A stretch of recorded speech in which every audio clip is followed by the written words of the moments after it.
Para censurar el episodio. Como siempre dices ojetadas, estoy esperando ahí como que para que hacerle el ganchito. Suénalo, báilalo, gózalo. Bim bam bum, que sabrosito está este paso.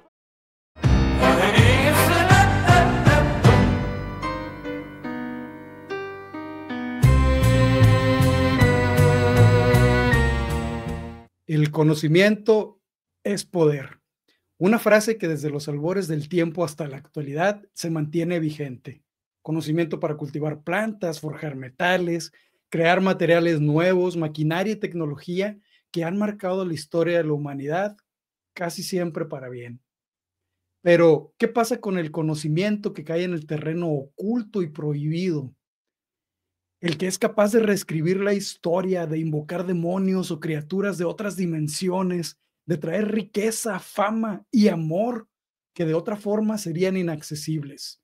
En este episodio les hablaremos de libros prohibidos. Relájense, abracen a la persona más cercana que tengan y prepárense para realizar un viaje auditivo al corazón del misterio de este podcast llamado Enigma Sonoro. Y como copiloto de este episodio se encuentra el Pedrito Sola del mundo auditivo, Julio. Gran favor me haces, oye. No, hombre, te agradezco la presentación. ¿Qué te parece el tema del que vamos a hablar hoy, compadre? Pues sin duda es algo muy, muy interesante porque lo ponías en un contexto súper especial. Los libros prohibidos, ¿no? Los libros que por su contenido pues han causado controversias históricas. Y vamos a dar un gran viaje por esos vericuetos, a ver qué sale. Así es, y qué bueno que hiciste la aclaración. No solamente vamos a hablar de libros que hacen encantamientos, por decirlo así, sino que también vamos a mencionar algo que cae en el contexto histórico. Y eso es de lo que tú nos vas a hablar. Entremos de lleno ahora sí al tema que nos corresponde, que es el de los libros prohibidos. Y cuéntanos, Julio, ¿qué es lo que nos traes? Pues quisiera adentrarnos en un tema que demuestra el poder aterrador de la palabra escrita, ¿no?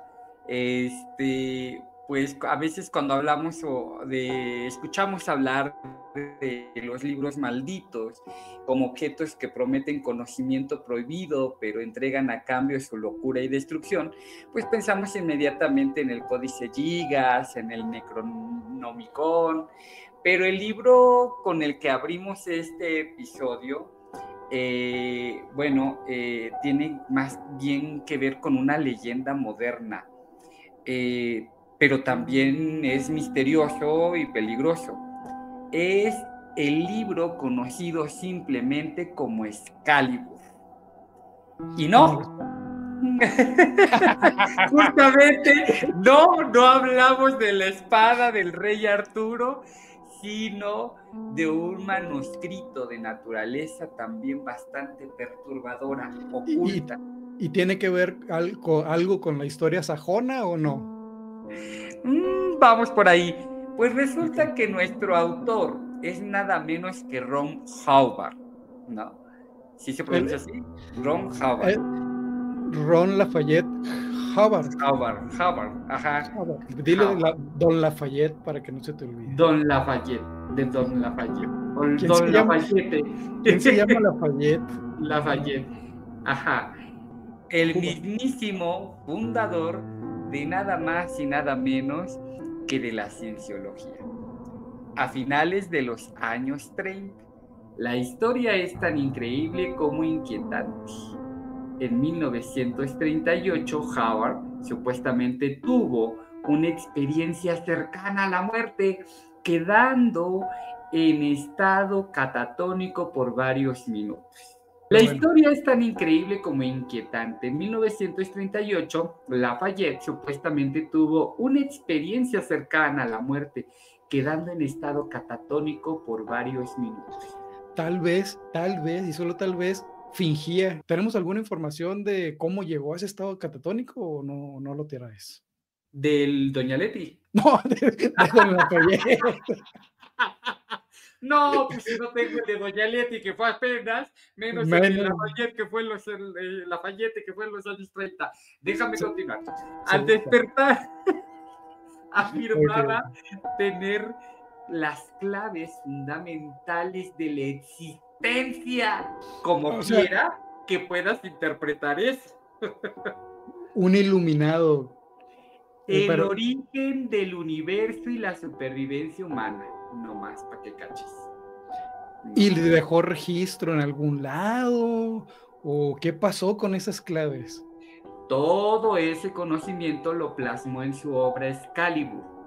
Lafayette creía que este libro revolucionaría el mundo con un impacto superior al de la propia Biblia, al responder las grandes preguntas de la humanidad.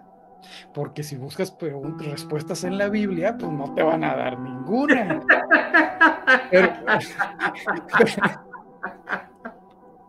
Pero si vas y compras el libro de Ron Hubbard en Amazon, ahí las vas a tener, hombre. Bueno, ¿y por qué es maldito? La leyenda cuenta que en lugar de conocimiento, el libro...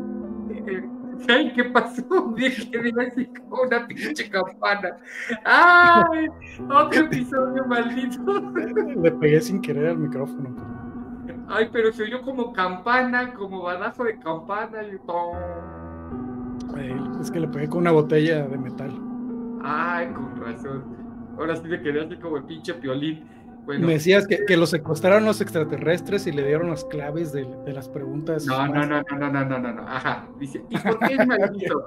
La leyenda cuenta que en lugar de conocimiento el libro entregaba a la demencia. Las pocas copias que Hubbard distribuyó a sus allegados terminaron en tragedias. Se dice que varios de sus amigos que leyeron el texto sufrieron trastornos mentales graves. Algunos incluso tuvieron que ser ingresados a sanatorios psiquiátricos o peor, cometieron desvivisión. El contenido, decían, era demasiado profundo, demasiado terrible para la mente humana. Igual que el resto de sus libros de ciencia ficción, por si acaso. Mejor no lean el agua. Bueno, por miedo al caos y al poder incontrolable que tenía, Hubbard o Lafayette, según quieran decirle, ordenó que el libro nunca fuera publicado. Lo guardó bajo llave con un hermetismo casi total. Hoy en día, Excalibur es un fantasma de la literatura. No existe una publicación oficial.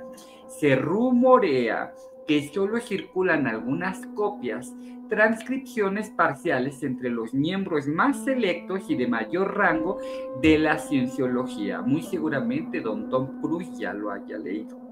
Hablar de la cienciología, hay una sección que solamente pagando mucho dinero y subiendo de niveles, esa información solamente está disponible para esos poquitos elegidos, ¿correcto? Claro, sí, por supuesto. Bueno, esta historia es una simple campaña de marketing esotérico para magnificar el aura del autor y su movimiento, o el libro Excalibur realmente contiene una verdad tan brutal que rompe el filtro de la cordura. Pero ya estoy seguro que lo puedes encontrar en Amazon. Justamente investigaba que supuestamente hay fragmentos, no está la obra completa. O bueno, me imagino que esto lo hacen para desmitificar, porque si lo lees y no te pasa nada es porque no está completo, ¿verdad?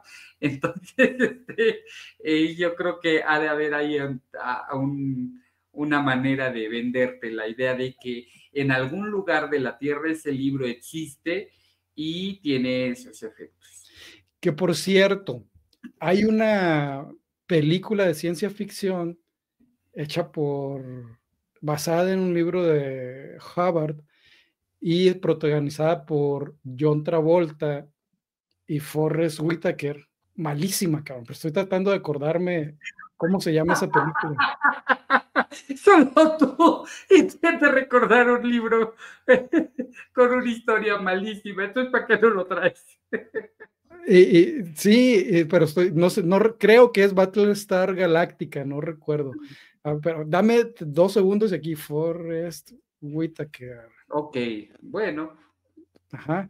Y precisamente esa película que hizo Battlefield, se llama Battlefield Earth, Batalla por la Tierra es el título en español, y es una especie de seres intergalácticos con rastas, ¿no? Imagínate a John Travolta con un frentón así antes de que se hiciera el trasplante de pelo y lleno de rastas hasta por debajo hasta la cintura.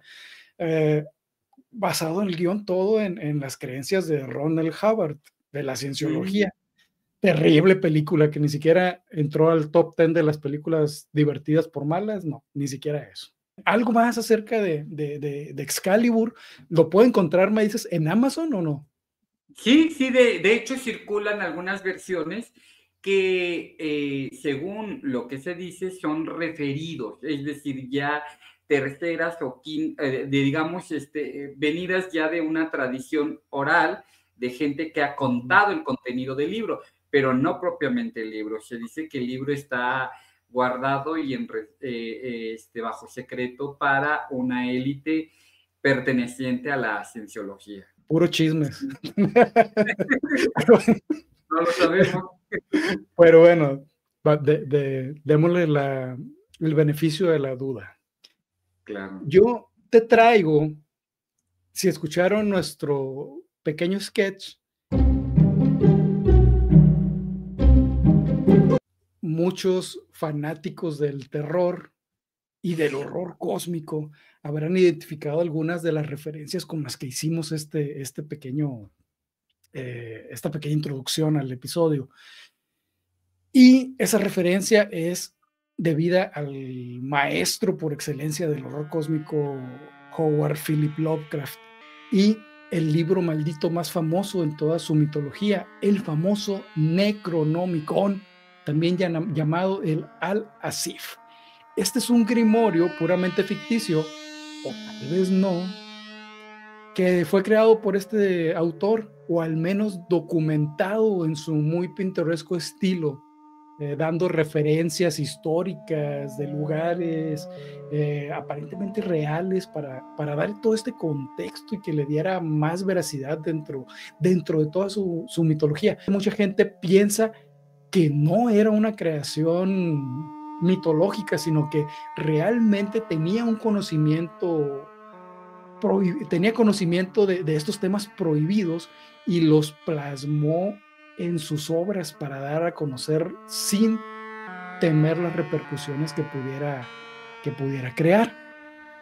¿De qué trata? Bueno, trata sobre el conocimiento prohibido de los antiguos, su historia, los medios para convocarlos, e incluye una cronología de la existencia cósmica y los horrores que acechan afuera de la humanidad.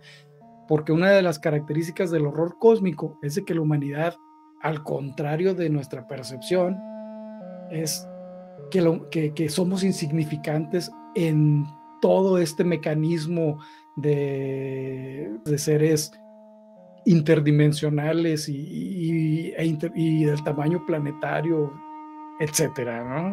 También contiene el libro de los 50 nombres de Marduk, que describe poderes y sellos mágicos. Contiene hechizos y fórmulas para invocar a seres poderosos como Yog-Sothoth y Cthulhu. Permite al sacerdote o al invocador poder obtener poder y sabiduría tras atravesar los 7 pórticos. Entre los conjuros específicos se incluyen el de ganar el amor de una mujer. ¿Cómo no? El amor aparece como tema constante en todos estos libros prohibidos y grimorios, entre las invocaciones que se pueden realizar. Recuperar la potencia, aunque no me queda muy claro exactamente a qué se debe eso de potencia. Anular hechicerías, conseguir riquezas e incluso causar enfermedades, plagas o locura. El título de Al-Asif se refiere al sonido nocturno hecho por los insectos, que se creía eran el aullido de los demonios. Lovecraft dijo que el título Necronomicon que se traduce como una imagen de la ley de los muertos. Hay variaciones de este título dependiendo de dónde puedan encontrar esas referencias. La verdad es que pues, se lo sacó ahí Lovecraft, se le ocurrió en un sueño, según dice. El autor de este libro, Abdul al-Azred, es famoso por haber sido devorado horriblemente por un monstruo invisible a plena luz del día. Y la lectura de esta obra supuestamente provoca terribles consecuencias, ya que es un conocimiento que no está hecho para los humanos, al menos no para uno normal o sin la preparación adecuada. Si están buscando las referencias para iniciarse en el mundo literario del horror cósmico, creo que es la mejor forma de hacerlo, ¿no? Empezar con una de las referencias importantes, claro. Así es, una referencia importante. Gracias por organizar mi pensamiento. Muy bien. ¿De qué otro libro nos vas a hablar, Julio? Pues vamos a sumergirnos en una leyenda de un libro que la iglesia condenó, prohibió y maldijo. Es un texto que fue considerado una peligrosa herejía y que elevó la figura de una mujer por encima de los apóstoles. Se trata del Evangelio de María Magdalena. Ese es un texto considerado apócrifo, hasta donde tengo conocimiento. Vamos por partes, como Jack el Destripador. ¿Por qué la iglesia quiso borrar a María Magdalena de su narrativa más allá de la pecadora arrepentida? ¿Qué secretos contenían sus palabras que resultaron ser tan subversivos para los cimientos del cristianismo naciente? Pues bueno, vamos un poco a hablar sobre la fe, el mito y la verdad histórica que entrelazan este enigmático texto. Para entender un poco vamos a su origen y descubrimiento. ¿Te parece? Me parece muy bien. A ver, cuéntame.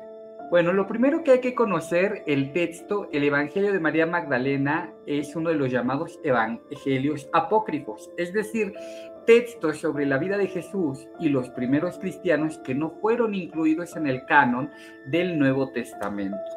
Se cree que fue escrito originalmente en griego y probablemente se desarrolló a finales del siglo II después de Cristo. Estos textos dices que no están incluidos en el canon, no. Pero ¿tú qué sabes de esto? ¿Alguien los tuvo que leer y dijo, este sí, este no? Sí, claro. ¿Se llevó fue en algún concilio en particular? ¿Tienes ese dato? Justamente el canon de la Biblia actual lo tenemos como referente varios concilios. El primero y el fundacional de cómo es el canon actual es en Constantinopla, ¿sí? A partir de la conversión de Constantino. De ahí no hubo un solo concilio, hubo varios. En Nicea, en diferentes lugares, donde este canon se fue ajustando. Pero desde el principio, uno de los grupos marginales fueron las iglesias coptas, ¿no? Por el planteamiento que a continuación te voy a explicar.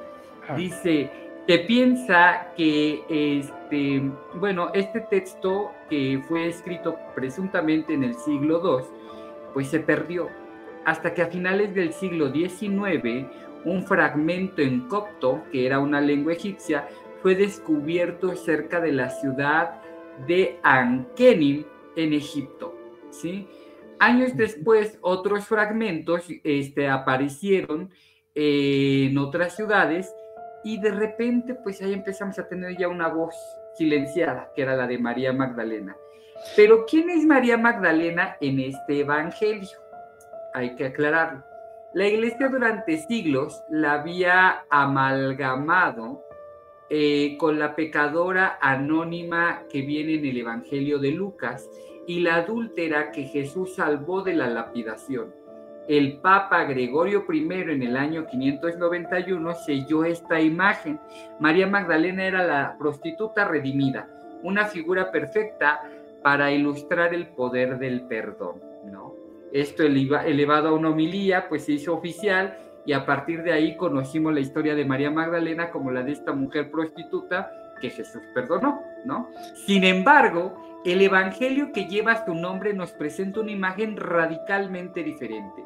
María es una discípula aventajada, una compañera íntima de Jesús y la poseedora de un conocimiento secreto. Vamos al tema de cuál es la herejía subversiva, el conflicto y la condena. El Evangelio de María Magdalena no fue condenado por hablar de un supuesto romance, como muchos mitos populares surgieron después. Fue declarado hereje por su contenido teológico y político. Este texto pertenece a la tradición gnóstica. La palabra gnóstica significa conocimiento. Los gnósticos creían que la salvación no se lograba por la fe ciega o los rituales, sino a través de un conocimiento intuitivo, una búsqueda de conocimiento introspectivo que Jesús impartió a sus elegidos. En este evangelio, la principal receptora de este conocimiento pues es María Magdalena, ¿no? ¿Sí? Es una redención de la figura de esta mujer. Es una redención de la figura de la mujer. Pues yo creo que más que una... bueno, no entiendo a qué te refieres como redención. Vamos, que encuentras pues, el evangelio canónico donde María Magdalena es una prostituta, está bien. Sí. Y encuentras la versión donde es una mujer instruida, con capacidad pensante y con poder, y dicen, esto no. Exactamente, ¿no? En el texto, los apóstoles, especialmente Pedro, se muestran temerosos y dudosos tras la crucifixión. Es María quien los consuela y les transmite las enseñanzas secretas de Jesús para guiarlos en su misión. Ella es la apóstola de los apóstoles, la líder espiritual del grupo, la mamá de los pollitos, el ¿no? Quinto Beatle. La mera petatera, el quinto Beatle. Exactamente. En un pasaje clave, el apóstol Pedro se dirige a los demás lleno de resentimiento y dice así: ¿acaso el Salvador habló realmente en privado con una mujer y no abiertamente con nosotros? ¿Vamos a cambiar la dirección y a escucharla a ella? ¿La ha preferido a ella que a nosotros? La respuesta viene de Leví, quien defiende a María con firmeza, criticando la cólera y los celos de Pedro. Esta escena es el corazón de la controversia. Revela la lucha de poder entre el cristianismo primitivo, por un lado Pedro, proto-ortodoxo, liderado figuras masculinas como Pedro, que enfatizaban la fe y la autoridad jerárquica, y por el otro lado, la corriente gnóstica, que valoraba el conocimiento interior, la revelación individual, y bueno, pues daba un liderazgo espiritual a una mujer. Para la iglesia en construcción, que buscaba establecer una estructura jerárquica rígida, excluir el papel de las mujeres en el liderazgo, este evangelio pues era dinamita. Amenazaba la autoridad de Pedro, la figura central del catolicismo. Acuérdate, Pedro es la roca que fundamenta la iglesia. La piedra fundacional, ¿no?, de la iglesia cristiana. Dice, la condena, el rechazo de estos textos por parte de figuras como Irineo, León en el siglo II, al catalogar al gnosticismo como herejía, fue el golpe mortal para esta literatura. El evangelio de María Magdalena fue silenciado porque elevaba a una mujer y proponía una vía de salvación que socavaba la naciente autoridad clerical. Qué triste, ¿no? Porque hubiera sido bastante interesante. Imagínate que hubieran incluido en los evangelios canónicos la historia, esa versión de María Magdalena.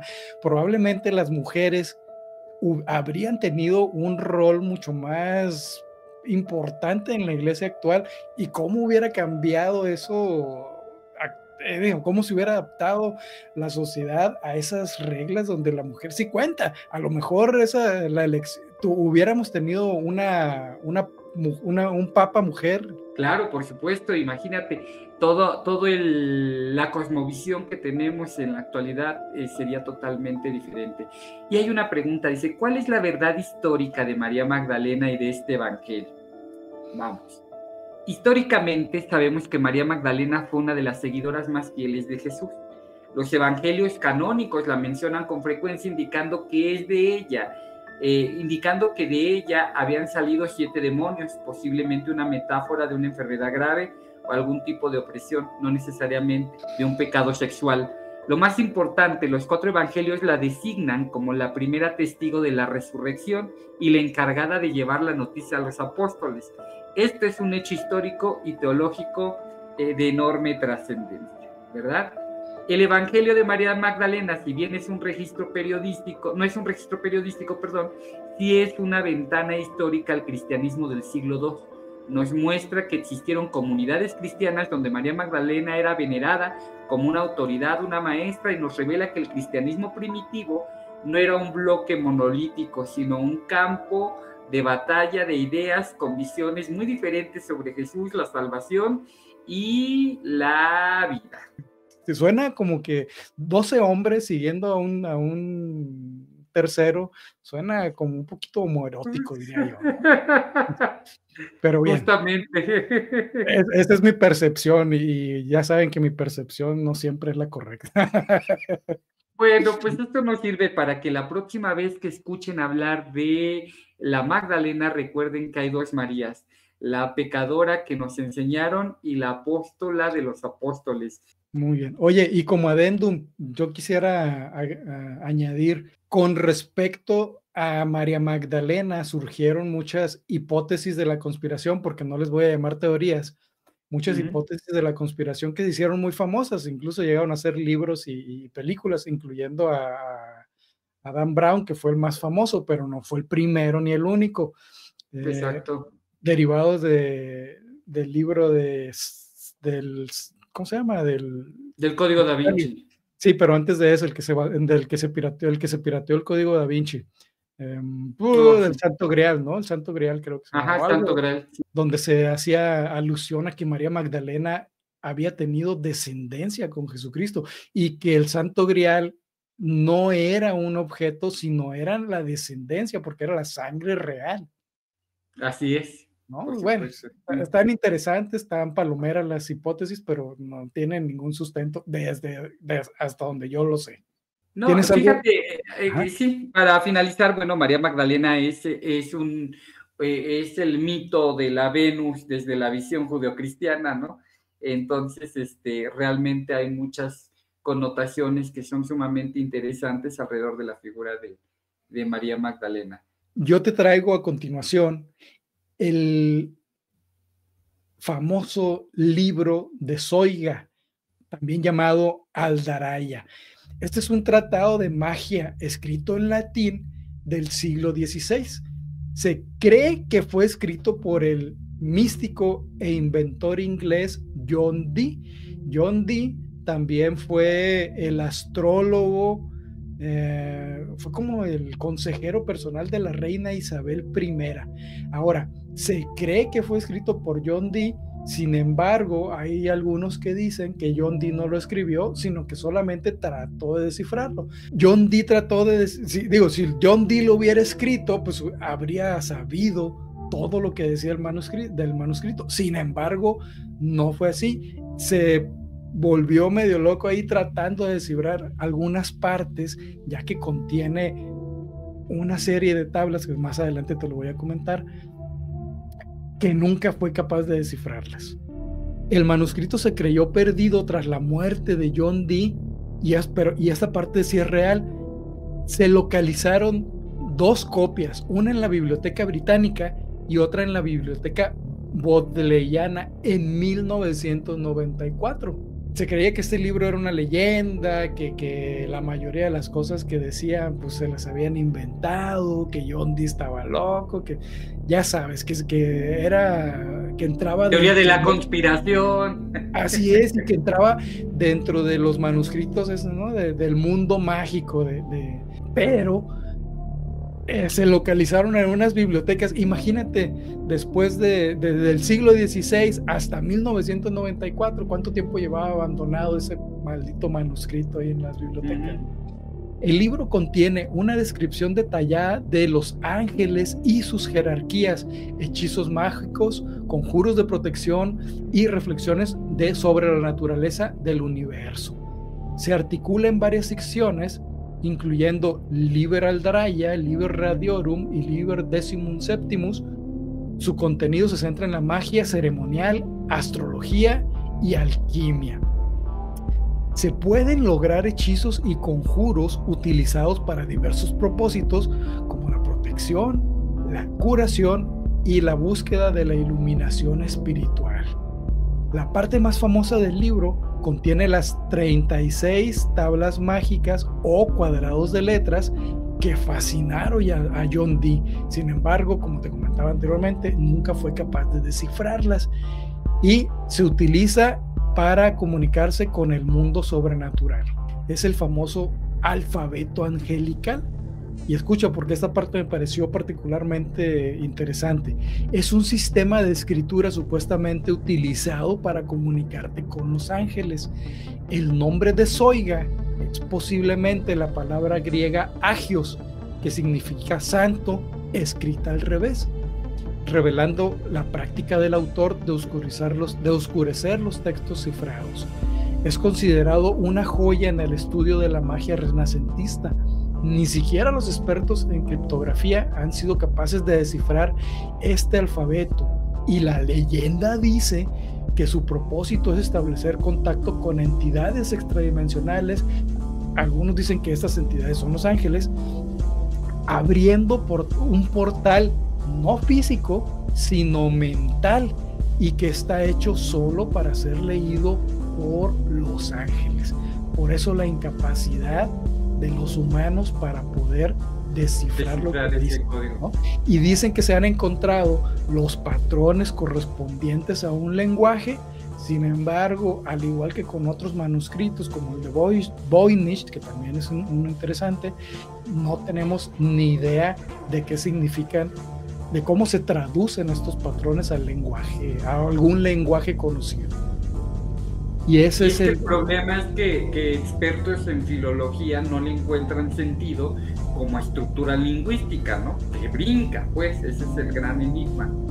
O a lo mejor lo escribió alguien con dislexia o tartamurismo. Bueno, es una posibilidad, ¿no? Y escribía la. Que no.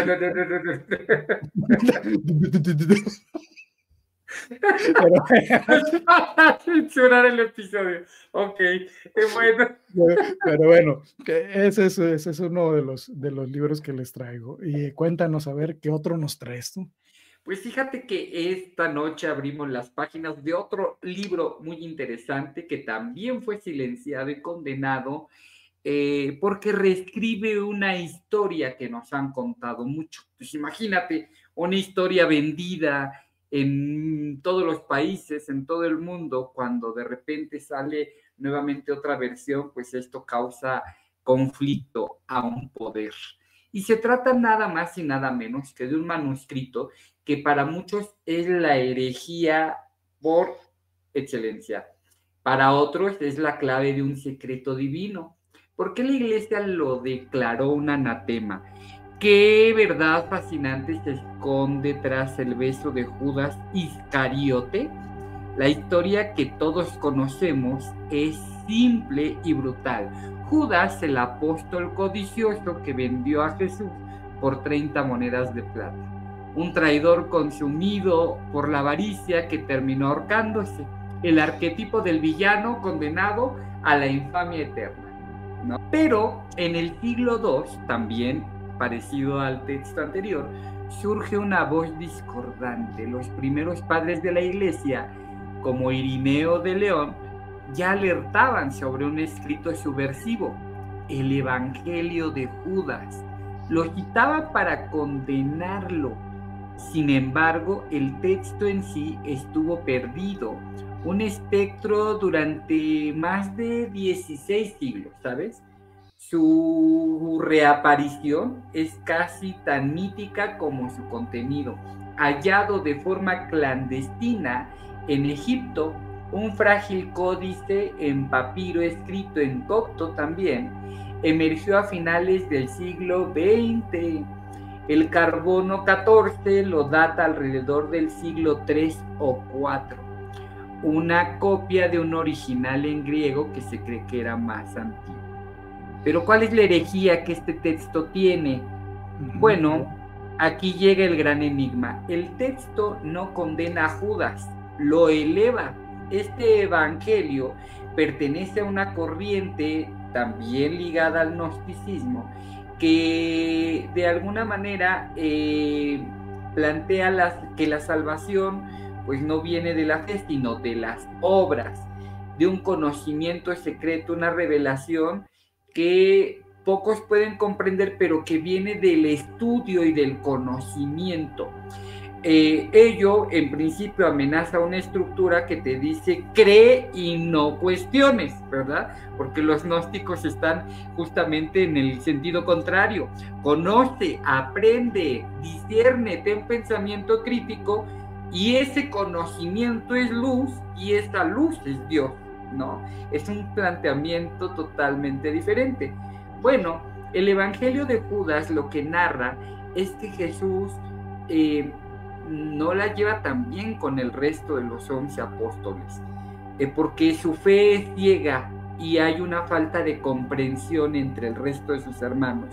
Entonces, de alguna manera se dirige en particular a Judas de manera privada, diciéndole: si tú los superarás a todos ellos, porque tú sacrificarás al hombre que me reviste.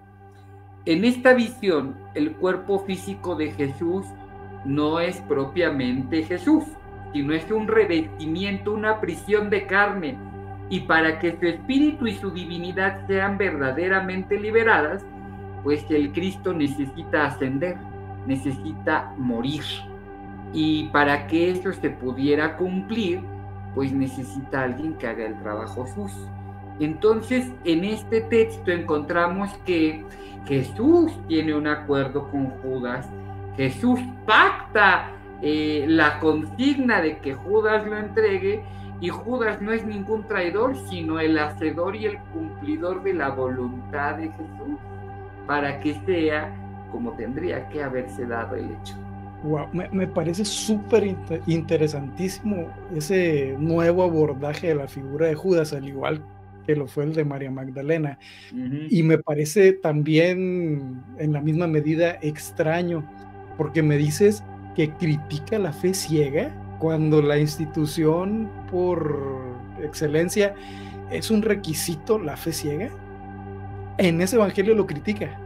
Sí, claro, y que es una línea que tenían los gnósticos y los coptos, que de alguna manera no estaban a favor de la estructura de una institución religiosa como la que hoy conocemos. Ellos se reunían en comunidades, platicaban, era más como la escuela griega, ¿sabes?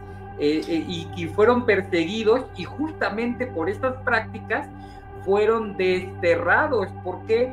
Porque en los concilios, que eran estas reuniones para establecer los cánones de la iglesia copta fue marginal, ¿no? Justamente por estas creencias gnósticas y herejes.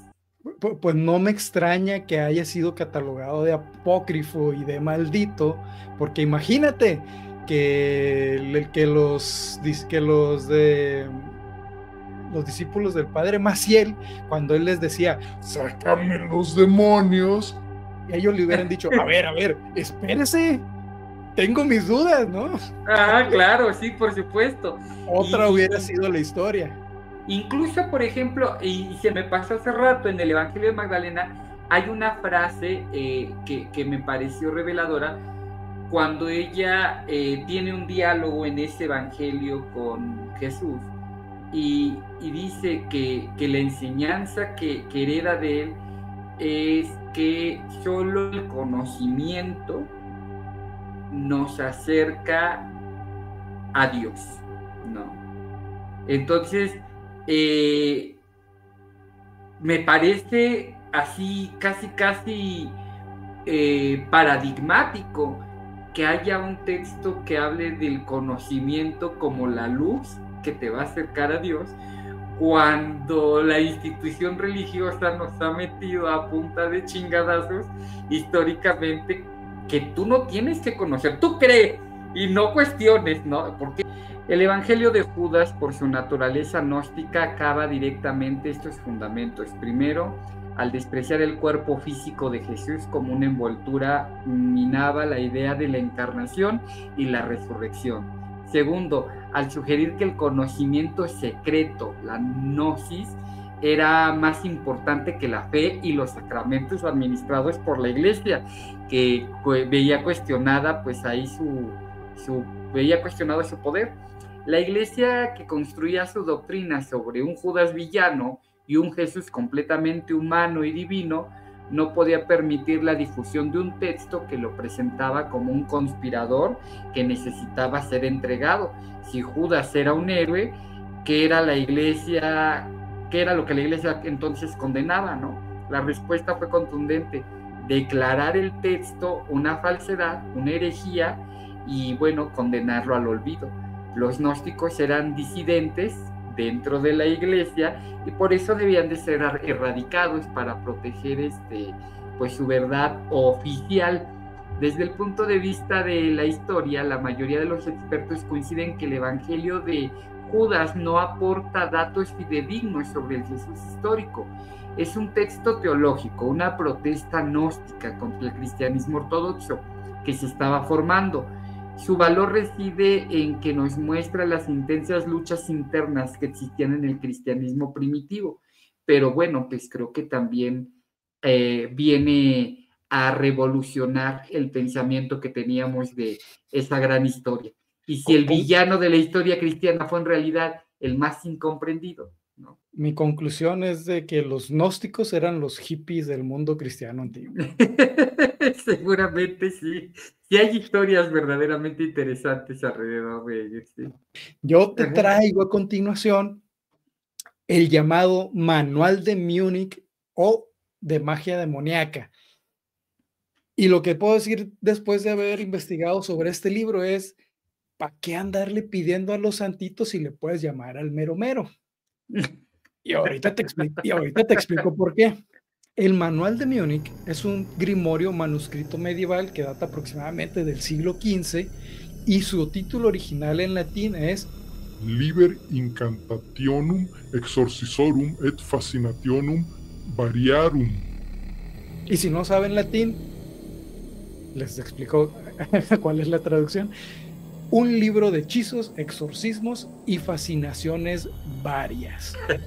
Pero te preguntarás, entonces, ¿por qué se llama el Manual de Múnich? Bueno, adoptó su nombre actual por estar resguardado en la Biblioteca Estatal de Baviera en Múnich. Se especula que pudo haber sido compilado por un sacerdote o clérigo involucrado en la nigromancia, que son estas artes mágicas para hablar y tratar con los muertos. A eso se le llama un nigromante. El texto versa principalmente sobre demonología y nigromancia. Contiene más de 40 rituales mágicos, una lista de espíritus, magia astral y recetas alquímicas. El contenido se divide en rituales de ilusionismo, psicológicos y de adivinación. Es como una enciclopedia británica de la magia prohibida, ¿no? Pero ¿qué puedes pedirle? ¿Qué se puede lograr con este libro? Proporciona instrucciones paso a paso para invocar a demonios como Satán, Belcebú, Lilith, Astaroth y Samael. ¡Puro bueno! Te digo, o sea, aquí no son que ni cuál Malverde, ni la Santa No, Mujer. Fíjate que esto está mejor que los 25 años de Ventaneando, donde se juntaron Origel, Martita Figueroa, La Chapoy y todas esas gentes terribles. Ya ven por qué le digo el Pedrito Sola del mundo paranormal aquí a mi compadre. Muy bien. Los rituales buscan obtener conocimientos y poderes sobrenaturales, incluyendo obtener el amor de una mujer. Yo digo que en todos los libros estos donde se hacen rituales raros, extraños y prohibidos, siempre está obtener el amor. Es una constante. ¿Por qué? Pues Yo porque creo que los que hacen rituales prohibidos están muy solos. Y yo creo que antes hacían rituales prohibidos, invocaban al demonio y ahora hacen podcast. Pues bien, aparte de pedir amor, también se estaba volverse invisible, ganar fama y reconocimiento, recibir tesoros y riquezas, dominar a personas y espíritus y obtener conocimiento sobre cualquier otro tema. Es conocido cómo pasar los finales de la universidad, ¿no? Pero bien, es conocido por incluir una invocación a Satán y una invocación específica a Lilith, llamada el primer espejo de Lilith, utilizada para la adivinación. Se supone que obviamente involucra un espejo, y después de realizar este ritual, que no voy a describir aquí ningún paso específico para ese tipo de cosas, al final quiero dar mi opinión de todo este tema, y eso va a incluir cómo se involucran los animales en todo este tipo de libros. Pero bien, y a ese espejo, como en Blancanieves, le puedes preguntar cosas, ¿no? Le puedes, oye, quiero saber qué es lo que va a pasar con fulanito de tal, con la que me dejó, o con la que dejé, o con el loco o la loca aquella. Contiene también una conjuración conocida como el amarre de Salomón para atar a los espíritus desobedientes, considerado por algunos como el más maldito de los libros malditos. ¿Qué le pedirías tú, Julio, si tuvieras el manual de Múnich y pudieras pedir un deseo? No sé, yo aparecer tibones y ribeyes ya hechos para seguir comiendo. No, pues qué modesto me saliste, a cambio de mi alma, ¿no? mi alma por un ribeye. O no sé, casarme con alguien que tenga un restaurante, ese sería mi sueño. Necesitamos subir tus expectativas. No son para ti los libros prohibidos, eso me queda claro. Tienes que pensar en grande, maestro. A ver, cuéntenos ustedes, ¿qué le pedirían si tuvieran al alcance uno de estos libros y realmente funcionara? ¿De qué otra cosa nos quieres hablar, compadre? Pues fíjate que te traigo ya para que sea mi última participación. Esta noche, pues hablar de un libro donde la tinta es más oscura que la noche misma. Hablamos de un volumen cuyo solo el nombre evoca sellos de plomo, círculos de protección y la ira de la Inquisición. Nada más y nada menos que de la clavícula de Salomón. Y si ustedes pendejo como yo y que piensa que es una parte del cuerpo, no, nos referimos a la clavícula de Salomón. Vamos a explicar. Mira, para quitarte un poco de la culpa, la primera vez que yo escuché ese libro y estando relacionado con el mundo de la salud, pensé también que era la región anatómica. Sí, yo no. también. Bueno, ok. Bueno, Comenta. se trata de un grimorio tan célebre como temido, y la razón por la que la iglesia lo declaró hereje y lo condenó al fuego. ¿Es una llave al conocimiento arcano o una puerta abierta a la locura? Bueno, prepárense para desvelar la verdad histórica, el mito y la fascinación detrás de este famoso libro maldito y prohibido. El mito es tan poderoso como la magia que promete. La leyenda cuenta que el autor de la clavícula no es otro que el rey Salomón de Israel, el mismo que construyó el primer templo de Jerusalén. Salomón, famoso por su sabiduría divina, se dice que no solo gobernó sobre hombres, sino también sobre el vasto reino de los espíritus, ¿no? De los espíritus. La tradición semítica narra que Salomón tenía el poder otorgado por Dios de encerrar y comandar demonios, espíritus rebeldes, conocidos como Ifrit o de Jinn, en vasijas selladas. Al final de su vida, según la propia introducción del libro, Salomón habría escrito este compendio de sabiduría y magia para su hijo Roboam. Sin embargo, temiendo el mal uso, ordenó que el libro fuese sepultado junto con él a su muerte.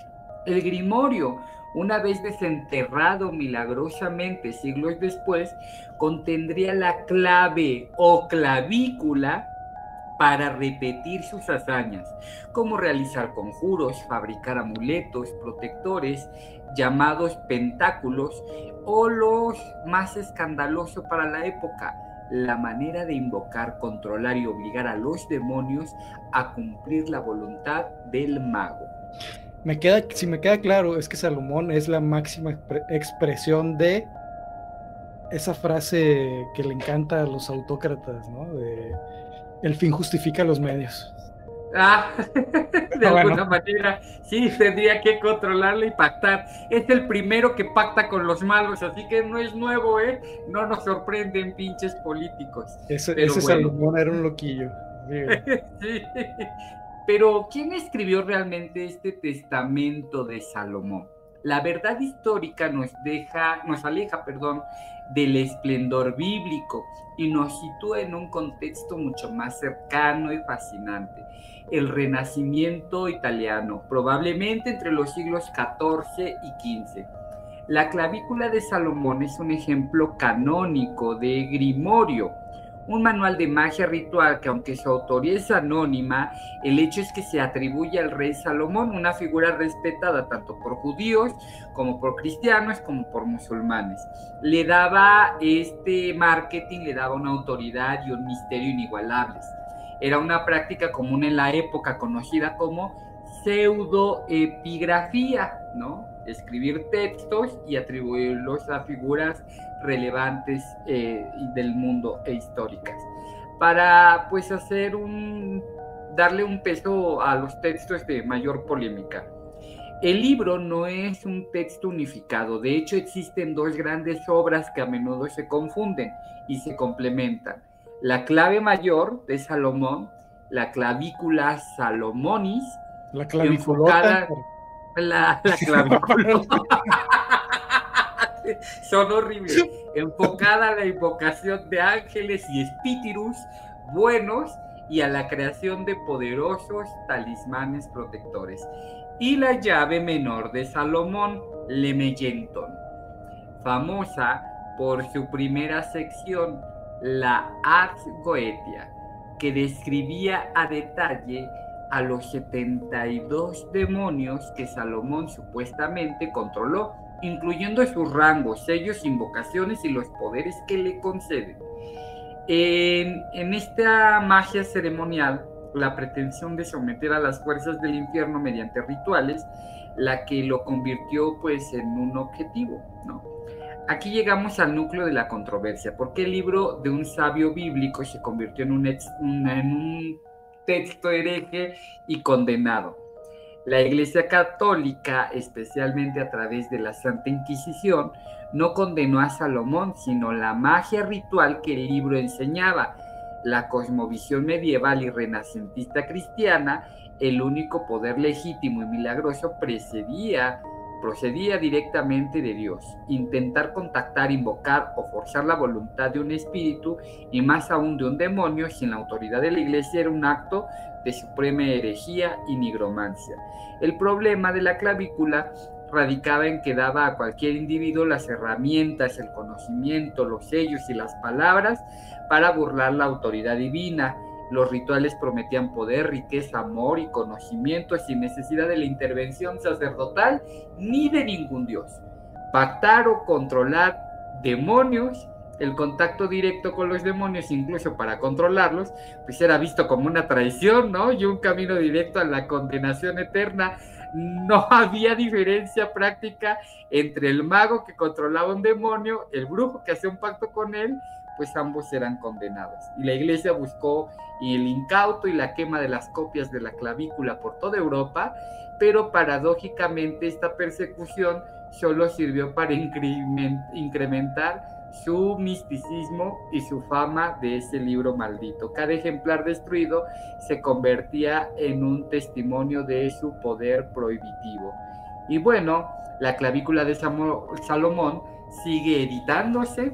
Ya no es un libro secreto custodiado por el temor, sino un objeto de estudio para el ocultismo, la historia de la magia y la literatura. Detrás de sus sellos y conjuros encontramos un fascinante retrato de la ansiedad humana y el deseo inagotable por lo incontrolable. No es solo un manual para convocar demonios, es un espejo de una época donde la magia y la ciencia se mezclaban y donde la iglesia luchaba con uñas y dientes para mantener un monopolio sobre lo divino y lo espiritual.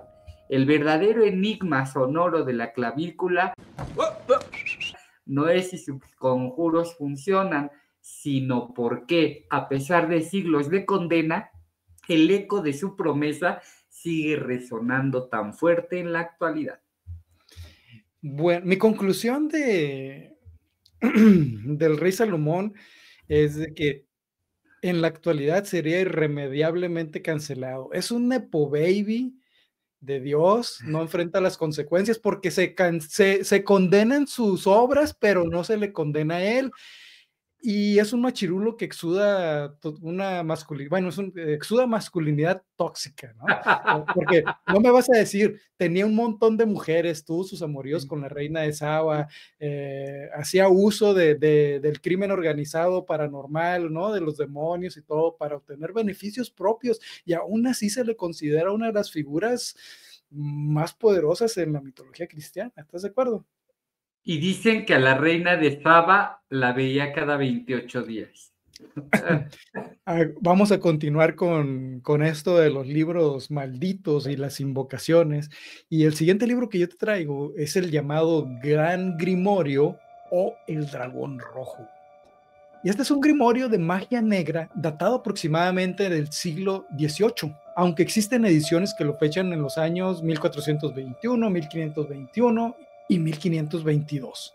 Su autoría es anónima, pero se le atribuye a la figura legendaria de Honorio de Tebas, posiblemente Honorio III, quien lo habría escrito poseído por Satanás.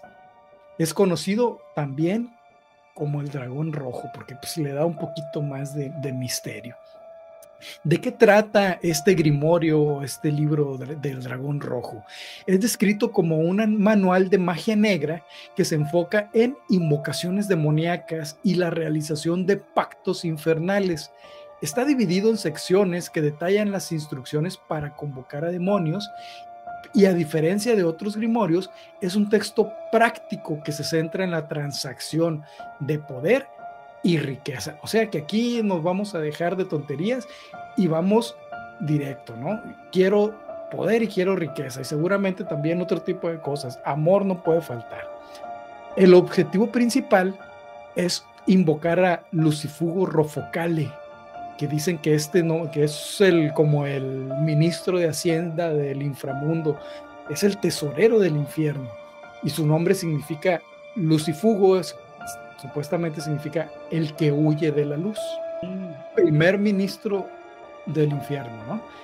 Y también invocar a Lucifer para hacer un pacto a cambio de riquezas, poder y conocimiento oculto. Contiene conjuros menores para ganar la lotería, hablar con espíritus, enamorar, te lo dije, y hacerse invisible.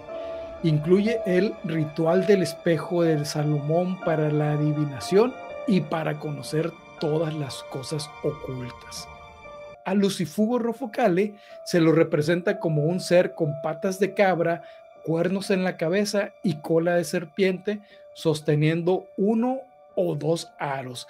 También hay algunos otros detalles, dependiendo, hay varias representaciones, y en algunas de estas representaciones se incluye la mismísima firma de él. Con los datos curiosos de este libro, bueno, es conocido por su organigrama infernal, donde Lucifugo Rofocale y otros 6 demonios, como Satanaquia, Agaliarrept y Neviros, se presentan con rasgos militares y ministeriales, porque la burocracia existe hasta en el infierno, señores. Porque la burocracia es infernal. De ahí nació todo esto, ¿no? Se rumorea que el Vaticano lo incluyó en el Index Librorum Prohibitorum, lo que impulsó su difusión clandestina. La filosofía del libro explora el lado oscuro de la ambición humana, donde el poder exige el sacrificio, posiblemente, del alma. ¿Qué conclusión nos trae ese libro? Que puedes vender tu alma por ser el ganador de la lotería del Melate. Muy por bien. supuesto. Traigo finalmente otro libro, creo que ya se te acabaron a ti, ¿verdad? Sí. Bien, este es rapidísimo, pero me pareció muy, muy interesante. El último libro del que les vamos a hablar en este episodio es el famoso Libro de Abramelín, conocido formalmente como el Libro de la Magia Sagrada de Abramelín el Mago. Es un grimorio que data de los siglos XIV y XV. La autoría se le atribuye a Abraham ben Simeón de Worms o Abraham el Judío. Abraham afirma haber recibido el conocimiento del mago Abramelín en Egipto, transmitiéndolo a su hijo en forma de una autobiografía. Trata de un elaborado ritual de autoiniciación y purificación que dura entre 6 y 18 meses. Hay varias versiones ahí, pero dicen, según algunas referencias, que si realmente quieres llevarlo como es debidamente, son 18 meses de un proceso barbárico. Este proceso es profundamente teúrgico. Se refiere a la búsqueda de la unión con lo divino y tiene como objetivo principal alcanzar el conocimiento y conversación con el santo ángel guardián. Se refiere que necesitas llevar 18 meses de reglas estrictas, de una alimentación muy particular, de evitar cualquier intimidad en el aspecto sexual, y otra serie de reglas para llegar. Es lo mismo que ir a la ayahuasca. Bueno, pero 18 meses con ayahuasca nadie te lo aguanta, ¿no? Es la preparación para la ayahuasca. ¿Qué? ¿18 meses de ayuno y sin sexo? No, creo que es menos, pero es todo el modelo de preparación para la ayahuasca. No voy a quemar a nadie, pero nunca lo he hecho ni lo volveré a hacer. Bueno, este es un poquito más elaborado, y déjame te digo, el propósito de este libro es de que tras esos 18 meses de preparación, tú llegas en un estado puro, purificado, por decirlo así. Y esto sirve para que puedas invocar a tu ángel guardián, pero el proceso no termina ahí. Invocas a un ángel guardián porque una vez logrado esto, se procede a convocar y dominar sistemáticamente a los príncipes infernales, muy parecido a lo que hacía Salomón, ¿no? Si esto me hace preguntarme, ¿tienen los seres infernales mayor poder que el ángel? Y si no es así, ¿por qué no le pides al ángel tu deseo? Yo creo que los ángeles son medio bolsones, ¿no? Como que los demonios están más dispuestos a talachearle. Puede ser, es posible, ¿no? El que hacen el trabajo sucio, probablemente el ángel no haga los trabajos sucios, pero si vas a pedir un deseo de dudosa ética, ¿por qué se prestaría el ángel para eso? En fin, el resultado final es la obtención de la sabiduría divina y el dominio absoluto sobre los espíritus irredentos del inframundo, liberando su influencia negativa.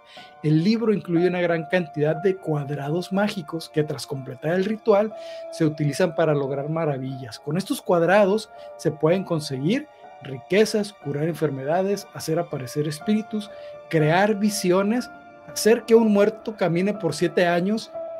No sé por qué alguien querría que un muerto caminara por 7 años, hacerse invisible y transformar personas en animales.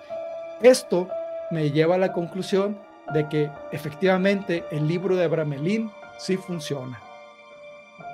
Es un texto clave del ocultismo moderno que inspiró el sistema de Magic de Aleister Crowley. Su jerarquía de demonios, Lucifer, Leviatán, Satán y Belial, sirvió de inspiración para la estructura de la Biblia satánica de Anton LaVey, otro grande entre la literatura esotérica. Prohibida, ¿no?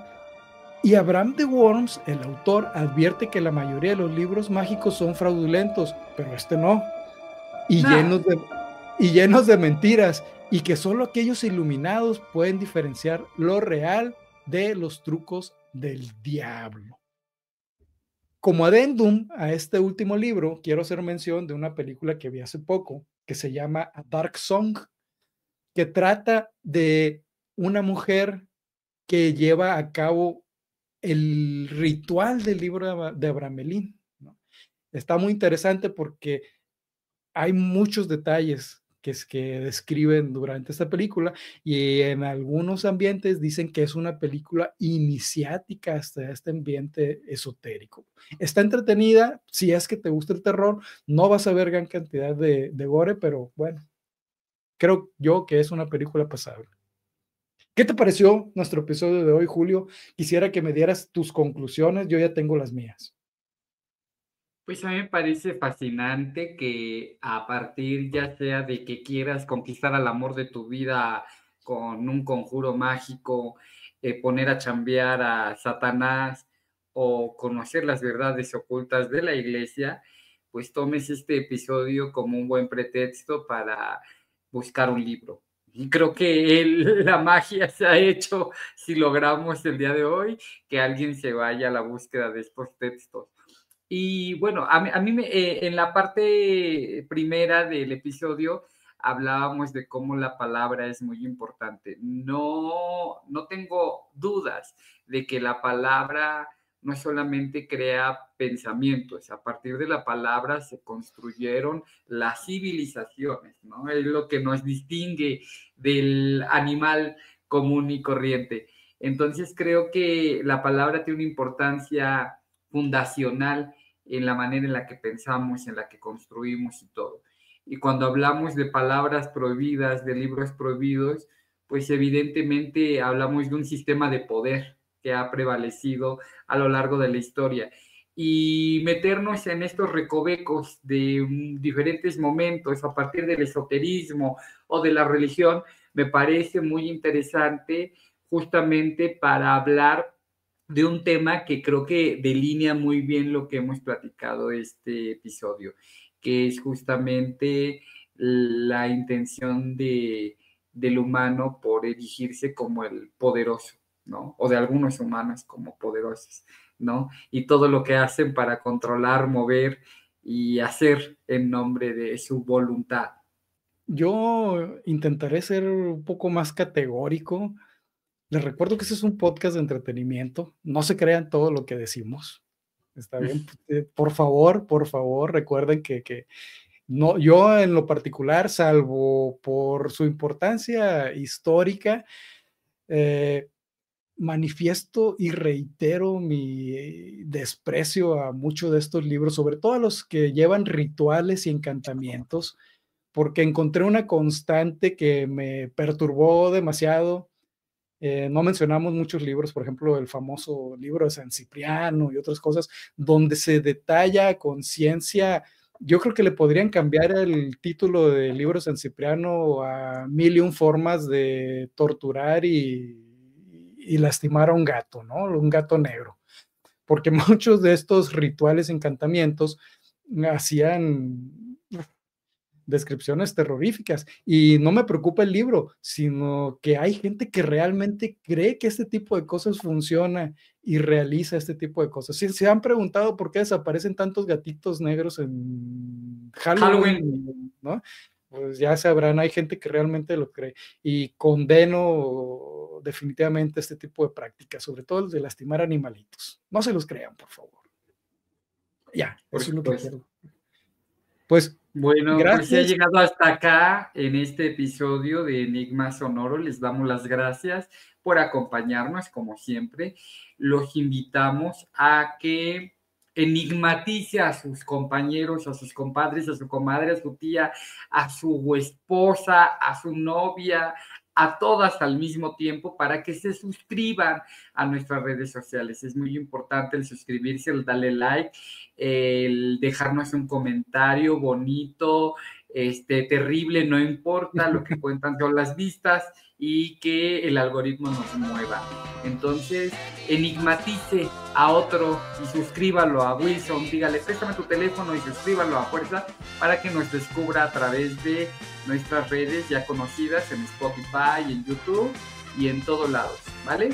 Y aquí los esperamos para el siguiente episodio que promete también estar muy entretenido y ameno. Claro, esperemos que no nos censuren como en el episodio pasado, ¿estás de acuerdo? Ojalá que no. Hasta luego, cuídense. Bye. Y no hablamos de la espada del rey Arturo, sino de un manuscrito, perdón, ya me perdí. Ay,